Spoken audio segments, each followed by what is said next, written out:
मेरे दो बड़ी सुविधाएं हैं, तो मैं आपसे निवेदन करता हूं कि आप मेरे भाई की तरह और बड़े अच्छे मित्र की तरह मेरे को राय दें। देखिए, एक तो मुझे लग रहा है राहुल गांधी ने मेरे लिए बड़ी समस्याएं क्रिएट कर दी हैं, और दूसरा मुझे ये भी लग रहा है कि राहुल गांधी ही इस देश की आशा हैं, और इस देश को दिशा अगर कोई दे सकता है तो राहुल गांधी दे सकते हैं।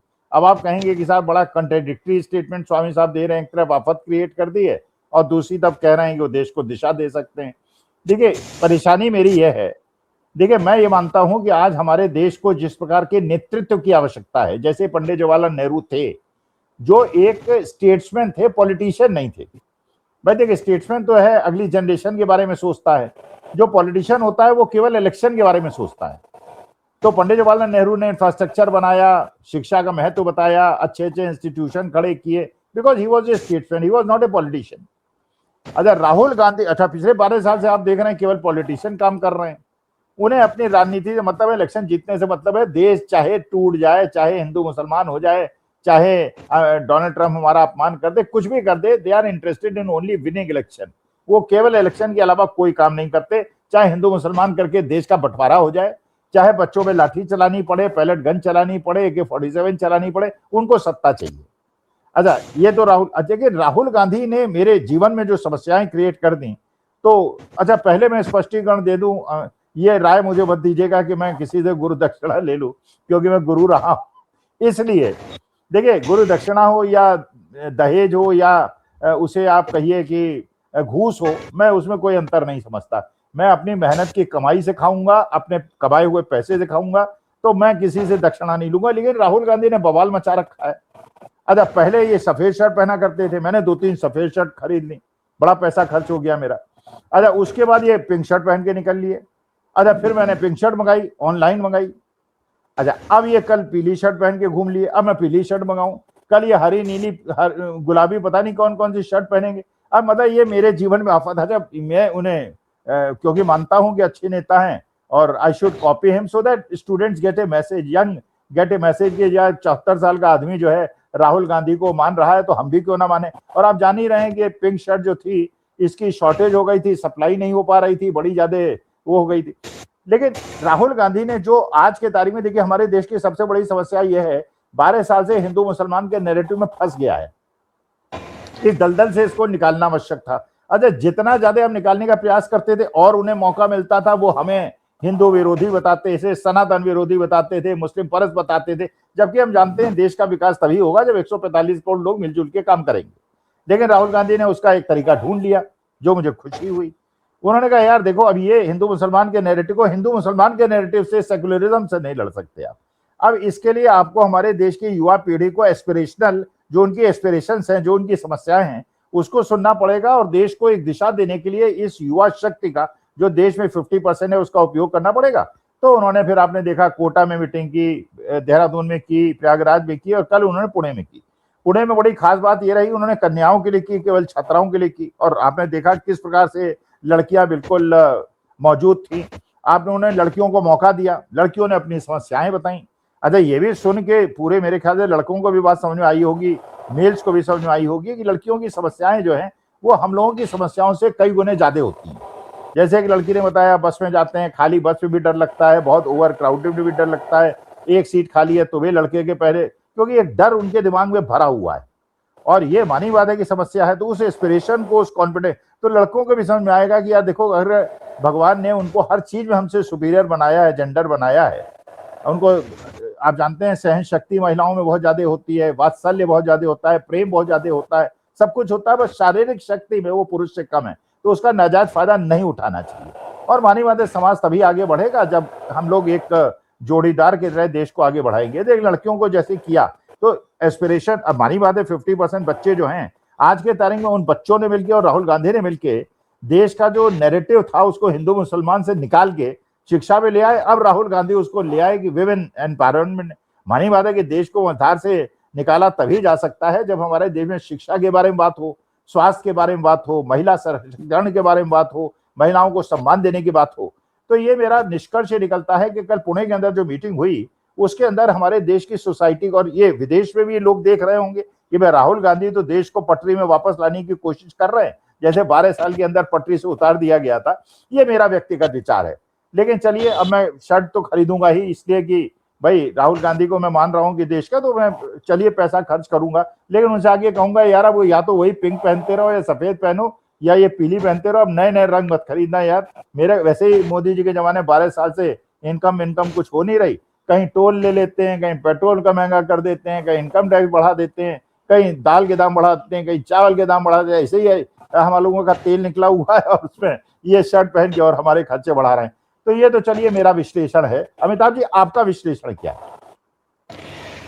नहीं, शर्ट पर तो एक मैं आपको विनम्र सुझाव दे सकता हूं, आप एक सतरंगी शर्ट खरीद लीजिए, उसमें कई प्रकार के रंग हो। राहुल जी जो रंग पहनेंगे उसमें कोई ना कोई रंग मैच कर जाएगा। पीला पहनेंगे तो पीला मैच कर जाएगा, नीला पहनेंगे तो नीला मैच कर जाएगा। मतलब रंग बिरंगी एक शर्ट खरीद के आप उनके किसी भी इसमें आप किफायती भी हो जाएगा, आपके पैसे भी बचेंगे, और किसी भी रंग का वो पहनेंगे तो उसके साथ आपका एक कलर तो मैच हो जाएगा। ये सतरंगी बहुरंगी शर्ट खरीदने पर आप विचार कर सकते हैं। और राहुल गांधी पर मैंने कहा कि देखिए, छात्रों की गूंज कार्यक्रम हो रहा है, पहला संस्करण उसका कोटा में हुआ राजस्थान में, जिसको पूरा इंडिया का कोचिंग कैपिटल कहते हैं। दूसरा संस्करण उसका हुआ उत्तराखंड की राजधानी देहरादून में। तीसरा संस्करण हुआ उसका इलाहाबाद में, प्रयागराज में। और कल चौथा संस्करण हुआ पुणे में, महाराष्ट्र में। और कल के संस्करण की यह खासियत थी कि वो छात्राओं पर केंद्रित था, मतलब उसमें लड़कियां आई थी। छात्रों की गूंज की जगह आप उसको छात्राओं की गूंज कह सकते हैं। अब देखिए, ये इस चयन पर भी ध्यान देना चाहिए। कोटा से क्यों राहुल गांधी ने शुरू किया ये कार्यक्रम? क्यों? कोटा कोचिंग कैपिटल है। पूरा जो कोटा शहर है राजस्थान का, वो कोचिंग पर चलता है। आईआईटी की कोचिंग, मेडिकल की कोचिंग, और हिंदुस्तान के कोने कोने से वहां बच्चे आते हैं। तो वो सब सिंबॉलिक है। इलाहाबाद को चुना तो इलाहाबाद से तो उनकी अपनी जड़ें हैं, पूरा नेहरू परिवार ही इलाहाबाद का है। आनंद भवन हो, कोई हो, पूरा वो तो उनका समझिए पैतृक स्टे है। पुणे का भी चयन बहुत सावधानी से किया गया है। देखिए, पुणे जो है महाराष्ट्र की सांस्कृतिक राजधानी उसको कह लीजिए, कल्चरल कैपिटल है महाराष्ट्र का। और पुणे एक जमाने में पेशवाओं की राजधानी हुआ करती थी। उसके बाद पुणे में बड़े बड़े शिक्षण संस्थान है, फर्गुसन कॉलेज जैसा ऐतिहासिक कॉलेज, अंग्रेजों के जमाने का कॉलेज है, आर्म्ड फोर्सेस मेडिकल कॉलेज है, बहुत कुछ है। और राहुल गांधी ने देखिए काफी सावधानी से वहां किया। और आजकल तो राहुल गांधी की जो एंट्री होती है एकदम रॉक स्टार की जैसे होती है। जैसे बड़े बड़े रॉक स्टार माइकल जैक्सन जैसे लोग आते थे और किसी कंसर्ट में, और बिल्कुल भीड़ एकदम दीवानी हो जाती थी, पागल हो जाती थी। तो कल वही एक हिस्टीरिया देखा गया राहुल गांधी के प्रति, जिस तरह से लड़कियां राहुल राहुल कर रही थी, और जिस तरह से एक बहुत जोश का माहौल, जो कि मोदी और शाह की नींद सालों तक उड़ाने के लिए काफी है। वो बात जिनको ये लोग पप्पू पप्पू साबित करने में हजारों करोड़ खर्च कर चुके, उस पप्पू ने सबको मतलब ये कर दिया, पानी पिला के रख दिया। अब देखिए, राहुल गांधी ने कल कुछ बहुत बोल्ड बातें कही है। उन्होंने पितृ सत्ता पर हमला किया, यानी पैट्रियार्की पर, और पितृ सत्ता पर हमला किया। और सिर्फ हमला नहीं किया, उसे बहुत आराम से उन्होंने मनुस्मृति पर वार किया, जो कि एक धार्मिक ग्रंथ है हिंदुओं का। मनुस्मृति कहा जाता है कि मनु महाराज ने उसको लिखा था। अब ये कोई मिथोलॉजिकल फिगर है या जो भी हो, और उस पर उन्होंने नाम लेके कहा कि ये जो महिलाओं पर अटैक हो रहे हैं वो मनुस्मृति माइंडसेट है, मनुस्मृति मानसिकता है। और उन्होंने 2-3 एग्जाम्पल्स दिए। उन्होंने प्रधानमंत्री मोदी को लपेटा। उन्होंने कहा कि प्रधानमंत्री जी कहते हैं कि जंतर मंतर पर लड़कियां गाली दे रही थी तो मुझे बहुत दुख हुआ। मतलब राहुल गांधी ने कहा कि अरे आपको तो लड़कों ने भी गालियां दी, लड़कियों ने भी गालियां दी, तो आपको लड़कों की गालियों से दुख नहीं हुआ, आपको लड़कियों की गालियों से दुख हो गया। मतलब आपके दोहरे मापदंड हैं। मतलब उन्होंने मोदी जी की मानसिकता पर कहा कि आपके दोहरे मापदंड हैं, कि लड़कियों का गाली देना आप नॉर्मल समझते हैं, सामान्य समझते हैं, लेकिन लड़कियां गाली देती है तो आपको संस्कारों की याद आ जाती है, आपको ठेस पहुंच जाती है। इसी तरह उन्होंने मोहन भागवत पर कहा, जो हरियाणा के पूर्व सीएम थे, खट्टर पर कहा कि इन लोगों ने रेप के बारे में कई कई मतलब अजीबोगरीब आपत्तिजनक बयान दिए हैं। तो जो पूरा जो भाजपा का एक चलता है नारी शक्ति वंदन, है ना, भाजपाई लोग तो काफी संस्कृताइज्ड बातें कहते हैं, नारी शक्ति वंदन, वो सारी नारी शक्ति वंदन की उन्होंने हवा निकाल दी। अब देखिए, राहुल गांधी का बोल्ड मूव मैं क्यों कह रहा हूं, क्योंकि पूरी जो भाजपा है आरएसएस है, संघ परिवार है, उसकी पूरी राजनीति हिंदुत्व पर टिकी हुई है, सनातन पर टिकी हुई है, ये पर टिकी हुई है।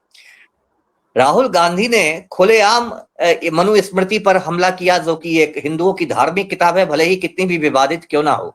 और जाहिर है कि अब उन पर पलटवार करेंगे। भाजपा प्रवक्ता कहेंगे कि इन्होंने सनातन का अपमान कर दिया, ये इनकी माँ तो इटली की थी, इनको हिंदू संस्कृति की जानकारी नहीं है। ये है जो भाजपा के घिसे पिटे आरोप हैं कि इटालियन मदर के बेटे हैं, संस्कृति का अपमान करते, वो सब लगेगा। लेकिन राहुल गांधी ने, देखिए, मैं विश्लेषण कर रहा था कि बहुत उनकी एक दूरगामी सोच है। वो पूरा नैरेटिव बनाना चाह रहे हैं, संविधान बनाम मनुस्मृति, ये नैरेटिव वो बना रहे हैं। और इसलिए उन्होंने सोचा होगा, उनके सलाहकारों ने भी कहा होगा कि आप मनुस्मृति पर खुलकर अटैक कीजिए, और उसके बाद आप पर जितने हमले होंगे, पलटवार होगा, वो संघ परिवार का चरित्र उजागर कर देगा कि देखिए इनके दिमाग में जो मनुस्मृति वाला जहर है, जो मनुस्मृति में महिलाओं और दलितों के प्रति भेदभाव की बातें हैं, वो कीड़ा अभी भी कुलबुला रहा है। और तब आपका जो ये जो दलित बहुजन वाला जो वोट बैंक है, या जो महिलाएं वाला वोट बैंक है, ये आपका मजबूत होगा। तो ये बड़ी एक सधी हुई बात कही राहुल गांधी ने।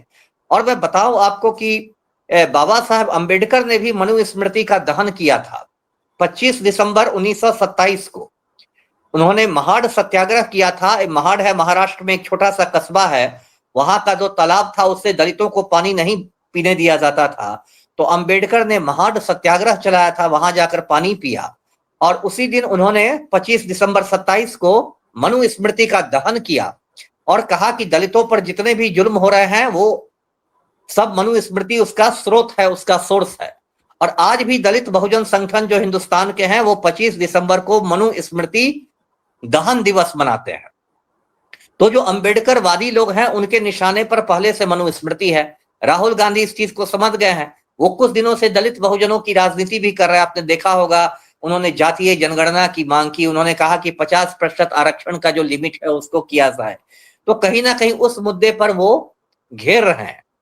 अब देखिए, राहुल गांधी ने जो पुणे में बात की, अब पुणे की लड़कियां कितना ये है, मैं बता दूं दर्शकों को, सावित्रीबाई फुले का नाम दर्शकों ने सुना होगा। सावित्रीबाई फुले ज्योतिबा फुले की पत्नी थी, दोनों समाज सुधारक थे। सावित्रीबाई फुले ने हिंदुस्तान का पहला ये लड़कियों का स्कूल खोला था, और वहीं खोला था, पुणे में ही खोला था। और उनको बहुत विरोध का सामना करना पड़ा था। जो कट्टरपंथी हिंदू थे वो उन पर गोबर फेंकते थे, कीचड़ फेंकते थे, और कह रहे थे कि ये लड़कियों को चरित्रहीन बना देंगी, लड़कियां पढ़ना लिखना सीख जाएंगी तो प्रेम पत्र लिखने लगेंगी। और मतलब ये अजीबो गरीब तर्क दिए जाते थे नारी शिक्षा के खिलाफ। तो उसी जगह राहुल गांधी ने नारियों की बात की। अब एक और बात मुझे अच्छी लगी, वो नेहा सिंह राठौड़ को मंच पर ले आए। नेहा सिंह राठौड़ बिहार की ही बेटी है और बड़ी बहादुर लड़की है, मैं तो उसका प्रशंसक हूं।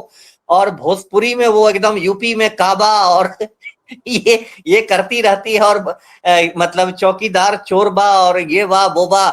तो और खुलकर बोलती है, उसको धमकाने की बहुत कोशिश की गई, दो जीप में भरकर उसके घर पुलिस वाले भेजे गए, ऐसा लगा कि कोई बहुत बड़ी वो आतंकवादी हो। लेकिन नेहा सिंह राठौड़ भी एकदम बहादुर है। उससे राहुल गांधी से कहा भी कि सर मुझे डराने की कोशिश की गई, मैं नहीं डरी। राहुल ने कहा कि मुझे भी गालियां दी गई, मैं भी नहीं सुधरने वाला हूँ। हम भी नहीं सुधरने वाले, अब मैं भी नहीं सुधरने वाला। हाँ, बड़ी मैं भी नहीं गालियां सुधरने पड़ी, वाला हूँ। बड़ी धमकी पड़ी है, बड़ी गालियां पड़ी, हम नहीं सुधरेंगे। जी जी, हम लोग भी है कि नहीं सुधरेंगे। तो ये बात सब जो राहुल गांधी ने कही, ये सब इसकी गूंज पूरे हिंदुस्तान। और देखिए अब राहुल गांधी का देखिए आत्मविश्वास, आप देखिएगा बहुत बढ़ा हुआ है आत्मविश्वास उनका। और जो आप बात करें, आपने भी एक दो रोज पहले फेसबुक पर लिखा था आपने कि गवर्नमेंट जो है वो मोदी जी चला रहे हैं, सरकार, लेकिन जो सिस्टम है वो राहुल गांधी के इर्द गिर्द घूम रहा है। अब वो एजेंडा सेट कर रहे हैं, वो नैरेटिव सेट कर रहे हैं। वो दिल्ली के थाने में पहुंच गए कि भाई पैलेट गन्स पर एफआईआर करो। अब एसएचओ की क्या औकात की उस पर एफआईआर कर देगा जिसमें गृह मंत्री पर उंगली उठ रही है। वो बेचारा बात बना रहा था, राहुल गांधी बैठ गए कि मैं तो यहां से तब तक नहीं उठूंगा जब तक तुम एफआईआर नहीं करोगे। अब एफआईआर होगा, अब उसका इन्वेस्टिगेशन होगा, विवेचना होगी, तो मामला तो परत दर परत खुलेंगे ना।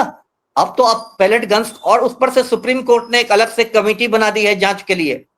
एक रिटायर्ड जस्टिस के नेतृत्व में एक अलग कमेटी बना दी गई है। तो आपकी तो घेराबंदी हो रही है ना। और अब तो ये हाल है कि मोदी और शाह मानसून सत्र के आखिरी 10-15 दिनों तक सदन में आए नहीं। ये राहुल गांधी का खौफ देख लीजिए, जिसको आप पप्पू पप्पू कहते थे कि मंद बुद्धि का बालक है, आप उनका खौफ देख लीजिए। तो पुणे में जो कुछ हुआ ये बहुत मतलब मैं इसको एक टर्निंग पॉइंट मान रहा हूं। और लड़कियां थी और बहुत बहादुर लड़की। और देखिए मैं एक बात कहता हूं, महिलाओं के बिना दुनिया में कोई क्रांति नहीं हो सकती है, ये बात याद रखिए। मैं इतिहास का स्टूडेंट हूं, मैं चीन की बात करता हूं। चीन में जो कन्फ्यूशियस वाला समाज था, जो कन्फ्यूशियस के विचारों के अनुसार चलता था, उसमें महिलाओं की स्थिति बहुत खराब थी। जो धनी घर की महिलाएं रहती थी, बचपन में ही उनके पैरों में लोहे के जूते पहना दिए जाते थे, और वे महिलाएं बड़ी हो जाती थी, उनके पैर छोटे छोटे रहते थे, वे अपने नौकरानियों के सहारे चलती थी, वो चल नहीं पाती थी महिलाएं। धनी घर की महिलाएं, उनके पैर छोटे छोटे रहते थे, उसको सुंदरता का प्रतीक माना जाता था छोटे पैरों को, और वो 2 नौकरानियों के सहारे चलती थी। ये हालत थी चीन में।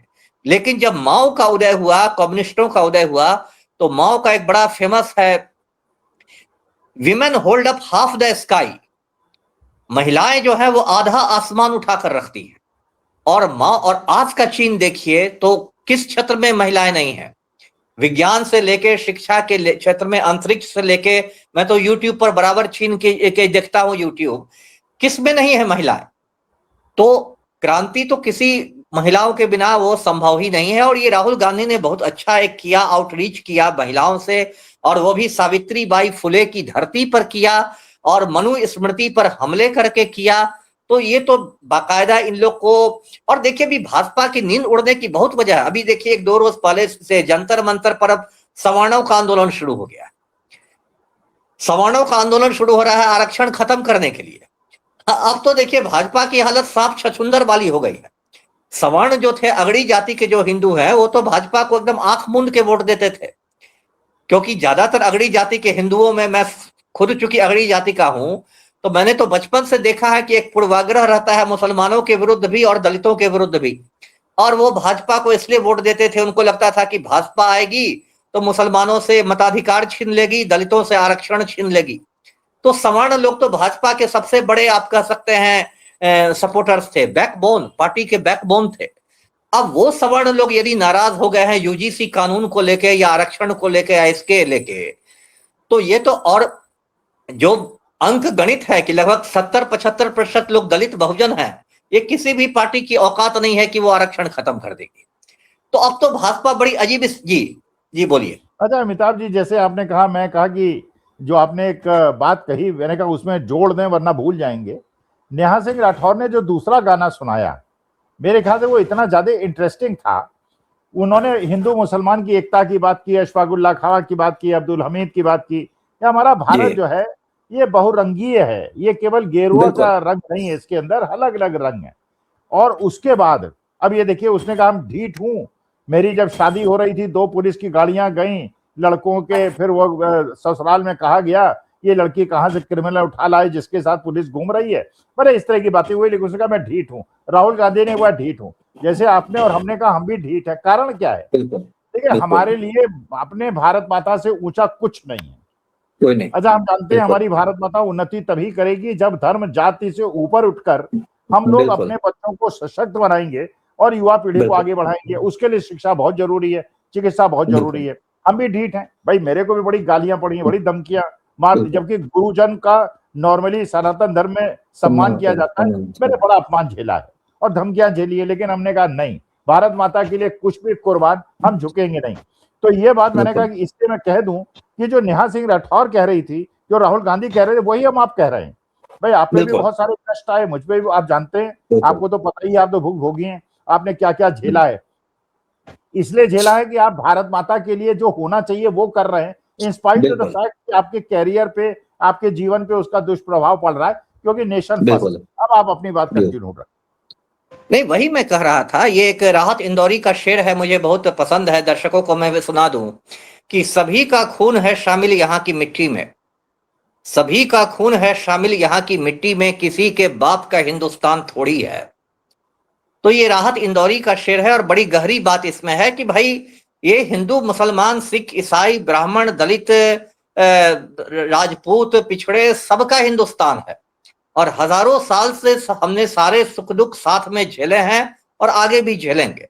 इसलिए कोई भी ऐसा नैरेटिव जो आपस में आपको जाति के नाम पर लड़ाए, संप्रदाय के नाम पर लड़ाए, धार्मिक उन्माद पैदा करे, उसको हम रिजेक्ट करेंगे, तभी भारत माता आगे बढ़ेगी और ये मुल्क आगे बढ़ेगा। तो इस बात को समझना चाहिए। इन लोगों ने मतलब ये संघ परिवार ने देखिए पिछले 12 साल से जब से सत्ता में है, इन्होंने तो सारा काम यही किया, धार्मिक उन्माद में कभी कब्रिस्तान बनाम शमशान, तो कभी लव जिहाद, तो कभी घर वापसी, तो कभी बाबरी मस्जिद, तो कभी मस्जिद के नीचे शिवलिंग है, तो ताजमहल तो तेजो महालय है, तो कुतुब मीनार तो विष्णु स्तंभ है। तो अब जेन जी और जेन अल्फा ने कहा कि बहुत हुआ, कुतुब मीनार विष्णु स्तंभ है तो अपनी जगह है, हमारे स्कूल में पहले बेंच डेस्क लाओ, हमारे स्कूल में शौचालय लाओ, पंखा लगाओ, है ना, शिक्षक समय पर आए। कुतुब मीनार विष्णु स्तंभ है तो मैं क्या करूं, उससे मेरा क्या होने वाला है ना। और उसमें लगे हाथ देखिए, कॉकरोच जनता पार्टी ने ये स्कूल ठीक करो अभियान शुरू कर दिया।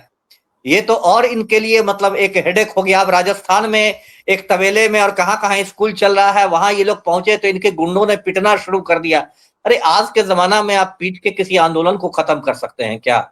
जिनको नहीं भी मालूम था, जिनको मालूम था उनको भी मालूम हो गया कि क्या राजस्थान में मतलब शिक्षा की हालत है। और राजस्थान क्या, ये कमोबेश हालत पूरे मतलब हिंदुस्तान की है। राजस्थान ऐसा थोड़े कि राजस्थान में और बाकी सब बिहार और यूपी में बहुत स्कूल जगमग जगमग कर रहे हैं। उत्तर प्रदेश सरकार ने कह दिया है कि हम किसी यूट्यूबर को नहीं घुसने देंगे। अरे क्यों नहीं घुसने देंगे? क्योंकि आपकी जो सारी पोल पट्टी खुल जाएगी ना। जितना आपने राम मंदिर में चढ़ावा की चोरी की है, उतने में तो उत्तर प्रदेश के सभी स्कूलों में भवन बन जाते, सभी स्कूलों में पंखे लग जाते, सभी स्कूलों में बेंच डेस्क लग जाते।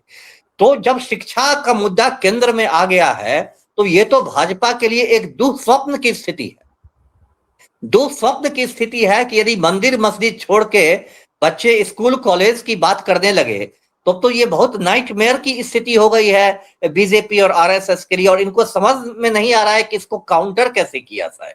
जी नहीं अमिताभ जी, बिल्कुल सही बात है। ये बच्चों ने और राहुल गांधी ने मिलकर मुख्य मुद्दे की तरफ ध्यान आकर्षित कर दिया है और हम लोगों का भी ये कर्तव्य है कि अपने बच्चों का और इस मुहिम की सहायता करें, इसको मदद करें। और मेरे ख्याल से पुणे की लड़कियों ने भी बता दिया है कि लड़कियां भी अब मुकाबला करने को तैयार हैं। सारी प्रतिरोधों के बावजूद हजारों लड़कियां वहां पहुंची और आप देख रहे होंगे जो लोग दर्शक दीर्घा में थे, लड़कियां नीचे खड़ी थी, कैसे मुट्ठी बांध के अपने मंच पे खड़े हुए लोगों का समर्थन कर रही। हर लड़की में मुझे झांसी की रानी का अक्स दिखाई दे रहा था। पुणे के कार्यक्रम में हर लड़की में के मुझे एक झांसी की रानी की छवि दिखाई दी और इससे मेरा मन एकदम मतलब गदगद हो गया, आप कह सकते हैं। जी नहीं, मुझे भी सही में अमिताभ जी, मुझे लगता है हमारे देश का भविष्य सुरक्षित है। 12 साल जो हमने झेले हैं और गलत दिशा में चल के हम गड्ढे में चले गए हैं, हम उससे बाहर निकलेंगे। और इन बच्चों से मैं निवेदन करता हूँ। जी अरुंधति रॉय ने एक बड़ी अच्छी बात कही। अरुंधति राय बहुत महान लेखिका है, मैं उनका प्रशंसक हूँ।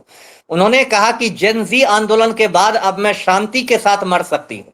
बिल्कुल बिल्कुल उन्होंने कहा कि हाँ, तो उन्होंने कहा कि मैंने सारी उम्मीदें छोड़ दी थी हिंदुस्तान के भविष्य के लिए, लेकिन जेन जी आंदोलन के बाद अब मैं शांति के साथ मर सकती हूँ। तो ये बात हम सभी पर लागू होती है कि हम लोग सब ने जो हम लोग निराशा के जो भंवर में हम लोग थे, हम लोग सभी उस निराशा के भंवर से निकल गए हैं और हमें भारत का भविष्य बहुत उज्जवल दिखाई दे रहा है। जी चलिए, बहुत बहुत ये अमिताभ जी देखिए, परमेश्वर से हमारी प्रार्थना है हमारे जीते जी युवाओं को जीतते हुए हम देखें। और नहीं तो हम ये बिल्कुल अरुंधति राय सही बात कही कि अब हम लोगों को मौत के समय होगा, बच्चों के हाथ में हमारा देश सुरक्षित है, क्योंकि भारत माता से हमारे और आपके लिए कोई बड़ा नहीं है। हम लोग बिल्कुल खुश हैं इस बात से। चलिए, बहुत बहुत आभार, आपने बहुत मार्गदर्शन किया और मेरी समस्या का समाधान किया। अब सतरंगी शर्ट खरीदूंगा, लेकिन फिर लोग कहेंगे सतरंगी से तो मेल नहीं खाता ना, लेकिन चलिए अब जैसे वो झेलूंगा। नमस्कार। ठीक है जी, नमस्कार। नमस्कार।